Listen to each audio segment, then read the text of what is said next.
Avengers end game की कहानी के मध्य कैप्टन अमेरिका यानी स्टीव रॉजर्स एक टूटे हुए संसार के बीच खड़ा था। थानोस ने आधी दुनिया को मिटा दिया था और अवेंजर्स पृथ्वी के सबसे शक्तिशाली नायक विफल हो चुके थे। 5 साल बीत चुके थे और वे अपनी हार की छाया में जी रहे थे, अपने बिछड़े साथियों और खोए हुए संसार को याद करते हुए। स्टीव रॉजर्स कभी हार मानने वाला इंसान नहीं था। चाहे परिस्थितियां कितनी भी कठिन क्यों ना हो, वह हमेशा आशा की किरण ढूंढता। जब सब कुछ खत्म सा लग रहा था, तब भी वह दूसरों को आगे बढ़ने और लड़ाई जारी रखने के लिए प्रेरित करता।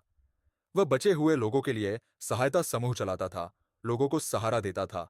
लेकिन उसके दिल में गहरी पीड़ा छुपी थी, अपने दोस्तों और परिवार की यादें जो अब नहीं थे। फिर एक दिन स्कॉट लैंग यानी एंटमैन उनकी जिंदगी में उम्मीद लेकर लौटा। वह क्वांटम रियल्म से वापस आया और एक अनोखी योजना लेकर आया, समय यात्रा। अगर वे समय में पीछे जाकर इन्फिनिटी स्टोन्स को वापस ला सकते, तो शायद वे थानोस के स्नैप को पलट सकते थे। यह एक असंभव योजना थी, लेकिन कैप्टन अमेरिका ने हमेशा नामुमकिन लड़ाइयों का सामना किया था और अब पीछे हटने का समय नहीं था। स्टीव ने बाकी बचे हुए अवेंजर्स को इकट्ठा किया और एक नया मिशन तैयार किया। इस बार उनका लक्ष्य बदला नहीं था, बल्कि अपने खोए हुए दोस्तों और दुनिया को वापस लाना था। योजना के अनुसार वे अलग अलग समय में जाकर इन्फिनिटी स्टोन्स इकट्ठा करने वाले थे।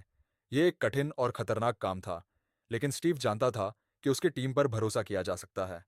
2012 के न्यूयॉर्क में स्टीव का सामना खुद अपने पुराने स्वरूप से हुआ। दो कैप्टन अमेरिकाओं के बीच जबरदस्त लड़ाई हुई। दोनों की ताकत और जज्बा समान था, लेकिन स्टीव अपने छोटे स्वरूप को चकमा देकर आगे बढ़ गया। इस लड़ाई ने उसे यह एहसास कराया कि उसने कितनी लंबी दूरी तय की है और उसके कंधों पर शील्ड का भार कितना बढ़ चुका है। सभी इन्फिनिटी स्टोन्स को इकट्ठा करने के बाद अवेंजर्स का सामना थानोस से आखिरी बार हुआ। थानोस ने उनके बेस को तबाह कर दिया और स्टीव अपने टूटे हुए शील्ड के साथ अकेला खड़ा था। लेकिन तभी कुछ अप्रत्याशित हुआ। उसने थॉर का हथौड़ा म्योलनीर उठा लिया। बिजली उसके चारों ओर चमक उठी। वह साबित कर रहा था कि वह वास्तव में योग्य था। इस क्षण ने उसे और भी शक्तिशाली बना दिया और उसने थानोस के खिलाफ जमकर लड़ाई लड़ी। लेकिन थानोस की सेना इतनी विशाल थी कि कैप्टन अमेरिका का भी जोर कम पड़ने लगा। तभी उसके कानों में एक जानी पहचानी आवाज आई। कैप, सुन सकते हो? तुम्हारे बाईं ओर। सैम विल्सन यानी फाल्कन वापस आ चुका था और उसके साथ डॉ स्ट्रेंज द्वारा खोले गए पोर्टल से सभी अवेंजर्स जो थानोस के स्नैप में मिट गए थे लौट आए। वकांडा के योद्धा, असगार्ड के सैनिक, गैलेक्सी के रखवाले सभी वापस आ चुके थे और अब लड़ाई का मैदान भर चुका था। स्टीव ने अपने साथियों के साथ खड़े होकर वह शब्द कहे जो इतिहास में दर्ज हो गए, अवेंजर्स असेंबल। फिर जो युद्ध हुआ वह अकल्पनीय था। स्टीव पूरी ताकत से लड़ा, यह जानते हुए कि यह आखिरी मौका था। लेकिन आखिर में टोनी स्टार्क यानी आयरन मैन ने सबसे बड़ा बलिदान दिया। उसने इन्फिनिटी स्टोन्स का इस्तेमाल करके थानोस और उसकी सेना को हमेशा के लिए मिटा दिया। अवेंजर्स जीत चुके थे, लेकिन इस जीत की कीमत बहुत बड़ी थी, टोनी की जान। युद्ध के बाद स्टीव के सामने एक और चुनौती आई।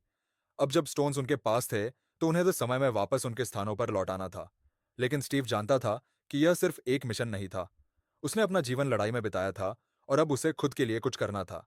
स्टीव ने स्टोन्स को वापस लौटाया, लेकिन इस बार वह अपने दोस्तों के पास लौटने के बजाय अतीत में ही रुक गया। उसने पेगी कार्टर, अपने पहले प्यार, के साथ एक सादा और शांतिपूर्ण जीवन बिताने का निर्णय लिया। वह नायक जो समय से बाहर था, अब अपने समय में लौट आया था। कुछ साल बाद एक वृद्ध स्टीव रॉजर्स ने सैम विल्सन से मुलाकात की और उसे अपनी शील्ड सौंप दी, कैप्टन अमेरिका की विरासत को आगे बढ़ाने के लिए। स्टीव की यात्रा समाप्त हो चुकी थी, लेकिन उसने दुनिया को एक नए नायक के हाथों में छोड़ दिया। स्टीव ने आसमान की ओर देखा, एक हल्की मुस्कान के साथ। उसका युद्ध खत्म हो चुका था और आखिरकार उसे वह मिल गया था जिसकी उसे तलाश थी, घर।